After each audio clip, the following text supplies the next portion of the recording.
Remplaçant la chapelle de la fin du Xe siècle, la cathédrale Notre-Dame de l'Annonciation fut construite à la fin de l'époque médiévale. C'est la partie la plus ancienne de l'édifice actuel, construite en style gothique flamboyant.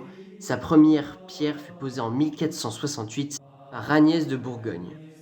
Cette collégiale fut érigée en cathédrale en 1823 lors de la création du diocèse de Moulins.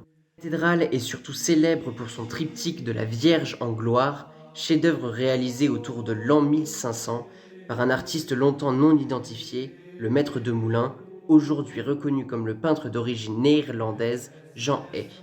Les vitraux de l'ancienne collégiale furent réalisés entre 1430 et 1550, à une époque de transition où le style gothique finissant allait laisser sa place à celui de la Renaissance. Le thème de la crucifixion, accompagné de l'évocation des instruments de la Passion, est aussi largement figuré, ainsi que le thème marial, la collégiale ayant été dédiée à Notre-Dame. Revenons sur le triptyque. Le triptyque est une commande du duc Pierre II et de son épouse Anne de France pour la collégiale, ou selon d'autres historiens de l'art, pour la chapelle privée des ducs. Le panneau central représente la Vierge trônante, tandis que, sur les deux panneaux latéraux figurent des donateurs, représentés agenouillés et accompagnés de leurs saints patrons respectifs, ainsi que de leur fille Suzanne de Bourbon.